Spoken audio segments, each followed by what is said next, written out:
to finish packing this away. Here's my work table. I have my candle that I've been using to make sure that the edges are melted. And on each of the seams, I've also melted the edges so they don't fray where it's sewn. There's number 1. So that one goes in the very bottom left-hand corner. If we think of this like a grid, like an XY axis, 1, 2, 3, and it starts high and goes down, so you can see here. And this is how you can tell if it's working or not. The face is lined up, and there you can see where I made the mistake. Another thing I wanted to show you was all the different spools of fabric in the end, because I'm doing this with more than one school, and hopefully when I'm done all of them and they're all installed, hopefully everybody will send me back a picture and I can show all the students the other art that the other kids have done with their fences. This is what the zip ties look like that I got from the Renault Depot.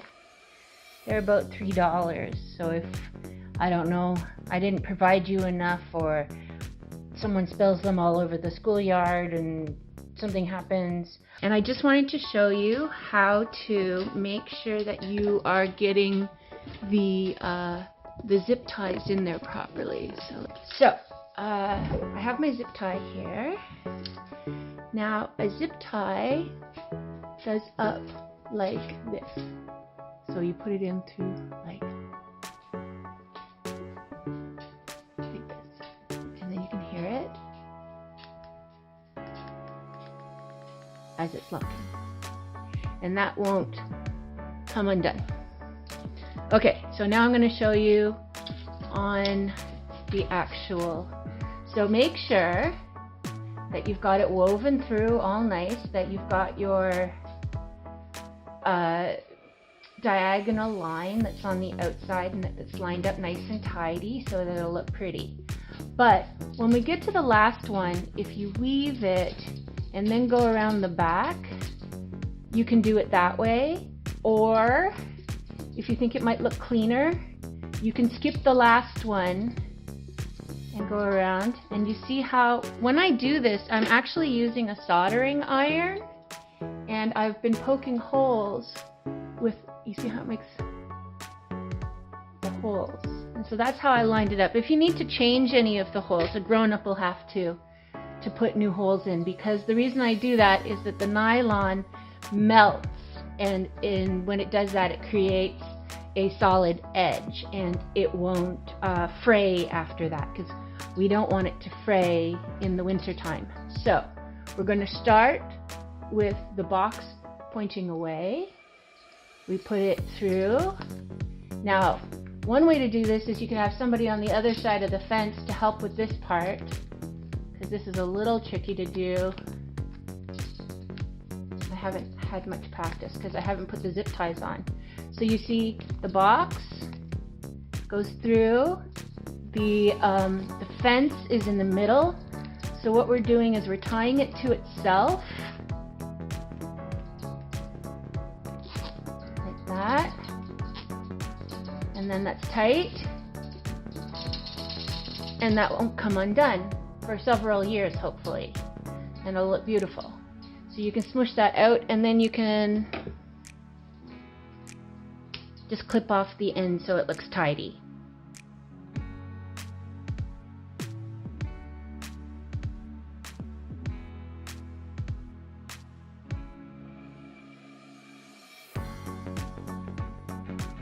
And you're going to do this after you've made sure that all of the lines line up. So after you have the whole thing installed, you want to make sure that all your lines line up, and you can tweak it a little bit. So some places maybe it's not as tight as others, maybe some places you have to stretch it a little bit more, so that all the lines in the end look nice and clean and tidy. Hey Joliette School, I really first off just want to say how incredibly impressed I was by all the drawings that came out of your school. The quality of your artwork demands a beautiful finished product. So I'm just going to go over some of the beach drawings that you sent me and talk a little bit about how your drawings inspired the final assembly. So definitely you guys chose beach, right? And I can't get over, compared to a few of the other schools, your artwork is stunning. If you have an art teacher, my hat is off to her or him. And the classroom teachers, you've done an amazing job inspiring these kids. So I really loved this sunshine guy, and I made a face that if he had not been pixelated, I kind of imagined that's what he would look like. I found that the pixelation was sometimes hard to make it look good to the scale of the fence. So I kind of went backwards on some of my ideas there. But I put those two sunshines together, and I loved this ice cream cone. Every time I look at it, I get thirsty for strawberry sherbet. So there's the sand castle, and then there's another sand castle that I put together in the picture. Okay, this little guy is sitting on the chaise lounge. The colors that other people had suggested instead of the hammock. And he's up against the palm trees. And here's some beautiful palm trees that I took inspiration from. And, oh, here's the chaise lounge. And a lot of people chose these colors. I thought they were fantastic, so I worked with those as well. Here's the sand bucket that's in front of the boy on the chair. Oh, and I took the sun's hat and put it on the boy. It's a little bit of a different color, but I thought just the way that the picture organized itself, the hat looked better on the child than on the sunshine in the picture. And then there's this amazing popsicle that the boy is going to be holding. I really love the idea of the umbrella, but I couldn't figure out how to fit it in. The same with this guy. I loved him, but I didn't know how to fit him in. And it was a really hard choice for me whether or not he was going to be holding a beautiful drink. There's another beautiful drink, or a piece of watermelon, or the popsicle, but I kind of ended up going with the popsicle because it looked so summery and fresh. Okay, so you can see the process going on over here.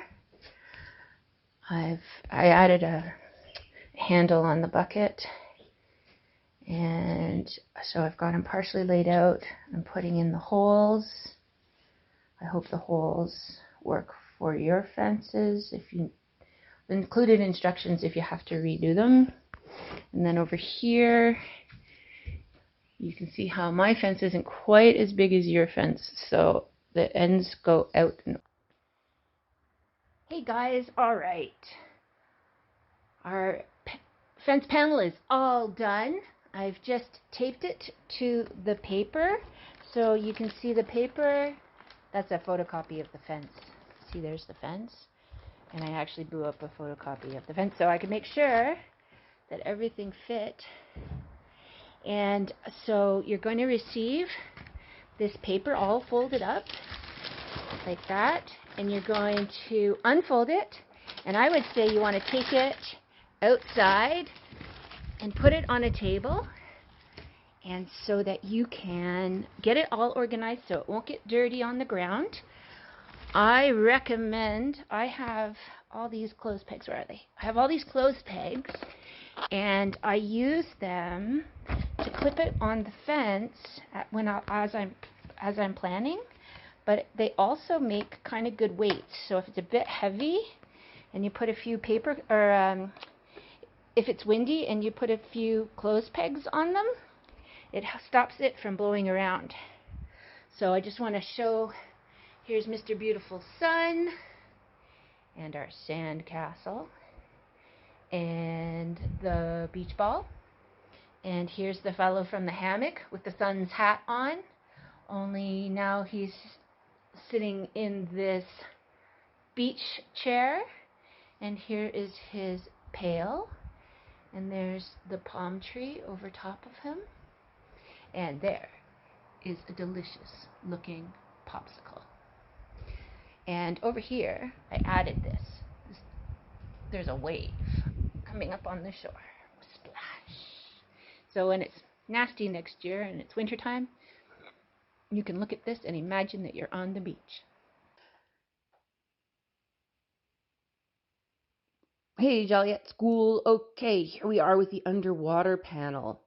Now, I've already filmed this once, but apparently I didn't hit the right button or I didn't save it in the right place and I can't find it. So, the panel has already been mailed and I am just going to quickly show you some of the beautiful pictures. I'm really proud of this particular panel. This might be my favorite panel, and I got every single person's artwork in there as well. So, I got that clam, but there was a lot of blue, so I turned him purple. And now I have these two blue fish, and I kind of combined them into one fish. And then I have this blue and gray stripe guy who I also I made him. And then I have a couple of starfish over here. Let's see, starfish together. So I put a starfish in there, and I have this little turtle guy. I love the shading on his shell. That's really great. I don't know what happened here. This was after I had the picture already made. Let's see. Oh, my jellyfish friend, and the anchor at the bottom of the ocean, the seahorse, and the seaweed, and there's more seaweed somewhere. Oh. Okay, but there was more seaweed. And I have this crab fellow, and I have the swordfish. I put one swordfish, but combined these two guys. I have the underwater trunk and the skate or ray. I don't know which one it is. Hello, Joliette School. All right, we're just finishing up this, my third of your panels, and there's one more to come. It's on sports. I'll get started on it right away, but before I do that, I want to go over some of the images that you guys showed me for this project, for this space-themed panel, and I'm going to just show you. Okay, so I included the moon, and I included this guy right over there. I decided, I can see he only has one eye in this picture, but I thought that the two eyes were kind of more expressive when he saw the other one-eyed guy, who's right over here in his space saucer. So I thought the kind of the dynamic between those two guys was funny, like being scared of the one-eyed guy, but he's got these tentacles. So, beautiful work. Then I've made it neon, the space rocket there. So there's a number of rockets. I have this rocket, and this rocket, and that rocket, and I put the blue portals on there so the spacemen can see where they're going. Let's see here. Okay, so then up there we have the moon and a planet, a blue planet. So I have a blue planet here, and I have another blue planet there. I combined those ones because they were both blue and orange. So you can see that. Oh, and another rocket. And then this drawing here, I really liked. I loved the purple and the pink and the movement. So I tried to combine. You can't really see it because I've got it all covered with papers, but I have like the purple line that goes across the back and over here, and it kind of, it's what differentiates between the foreground and the background over there. Okay, so what is it? Andrew, great work. Okay, so then I have some stars here. So I have got my star with the trail, so you can see the star with the trail there, and a big meteor. Oh, and this was the other thing about this one is that I really like the black hole here.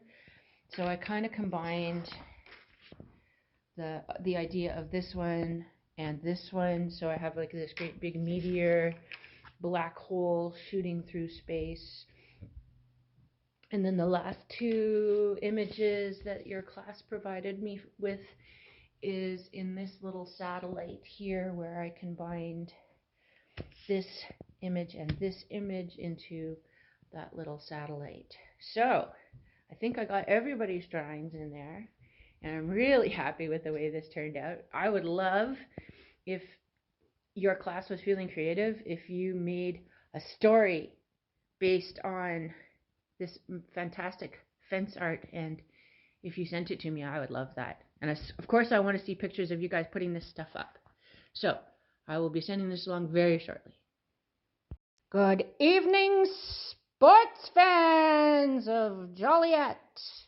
All right, so the last of our panels is on its way to you. It's in the mail, but I wanted to come on here and show you the images that you created and that I included in your panel. I think, if I am not mistaken, I printed everybody's drawings out, and I managed to get something from every single one of these sports. So over here, and you'll see this when you get the panel, but because it's already in the mail, I can't show it to you. So I have the paddle, I have the fishing rod, I have the golf club and a bright green golf ball. And these two, I combined them actually. I sort of made an orange skateboard. I was worried that I wasn't going to have enough space for a full-size snowboard, so I made it skateboard size, but I made it orange. So I combined these two. And I have a tennis ball, and I have the rings from gymnastics. I definitely have these two guys in there, the volleyball and soccer ball. And I have a baseball, and I have the boxing gloves, and I have a skate, and I have a football. So we are all good, and you will see the image when it arrives to you, and you can show your friends and say, hey, I was part of this group that made that. And even if it's not the same class that drew the pictures that's putting up the fence, you know what? It doesn't matter, because it's for the whole school, and then everybody can say that they were part of it, and it was a big collaborative effort, and you guys are amazing. What do we do when we're playing sports? We are an amazing team. So, and again, I have to stress the artwork and the details, like the shine in the gloves here, the shading on the tennis ball. Just incredible artwork, you guys. I really am so impressed. I don't know if you've got genius teachers or you're all just a bunch of amazing artists, but I hope all of you keep drawing and keep being creative and keep sharing your voice with the world, because that's really important, and art is a beautiful way to do that. And hopefully you guys will take some pictures and show me your beautiful work. Bye. I'm learning so much on this project. Like, not all fences are the same. And the fence that I made this on at home doesn't have the same tautness, the same tightness of the actual fence itself. This one's really, really tight. So I made some decisions on what the lengths are going to be, but when you get it on your fence, the edges may not be the same as they are on my fence. So I'm going to put lots of holes in, and you choose the holes that work for yours, and don't worry about it if the edges, like you can see down there, are not completely straight. Okay, what matters is that the picture in the middle looks awesome.